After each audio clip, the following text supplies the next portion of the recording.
I posted a little bit earlier today. There was a paper that came out looking at the pelvic floor and rugby. It was written by Grania Donnelly, Carrie Pagliano, Izzy Moore. And it was a really cool paper. And I read it mostly because I'm a huge fan of the authors. I don't really work with rugby players. I'll be honest. I have friends who are rugby players. I think I've probably had patients over the years that at some point in time that they played rugby. But I think it's an incredibly important paper to read for a couple of different reasons.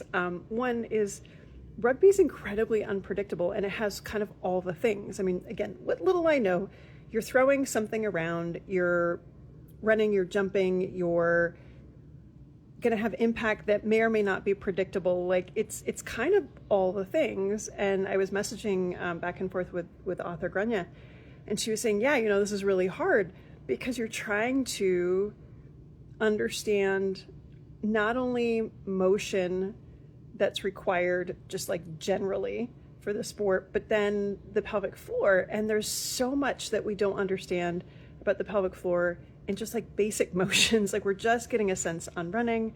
I was talking to researcher Linda McLean last week.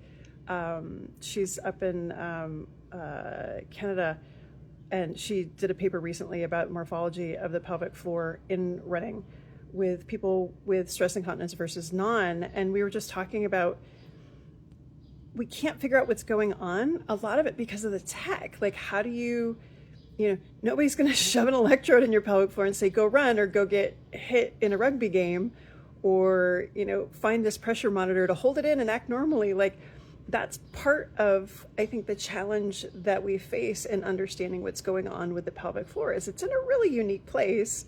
And we're trying to figure out what we're measuring and from a research perspective, but also what we're feeling as clinicians. And that's kind of a whole side conversation, is our explanations of what we think is going on actually, what's happening and is that measurable and that sort of thing. But that's a whole sidebar. If I go back to the rugby paper though, like I think there's so much that we're going to start to dive into in female sport that I think eventually we're going to be able to extrapolate to our average postpartum mom.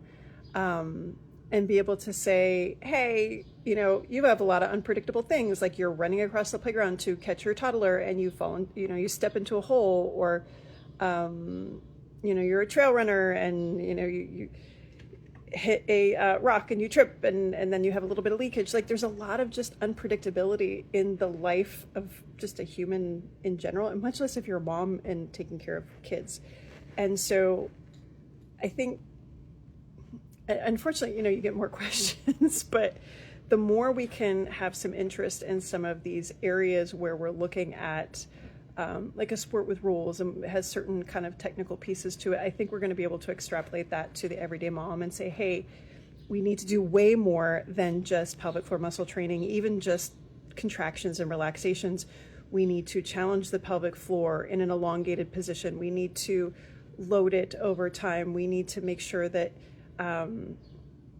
we can challenge it to do impact while you're holding on to, weight or things like that.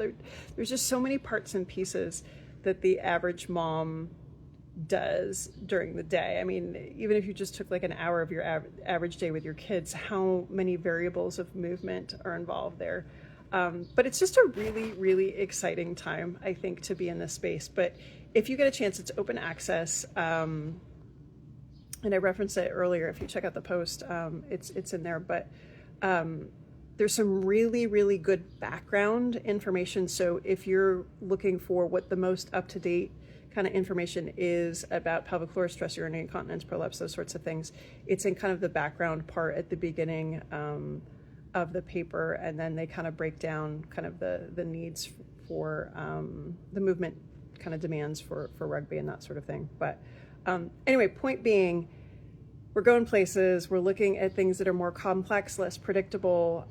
It's an exciting time. We do need people to go into kind of almost like biomedical engineering, femtech, all these different things. We've got to come up with better ways to measure this part of the body. So for those of you that have people that in that space, encourage them to collaborate with us.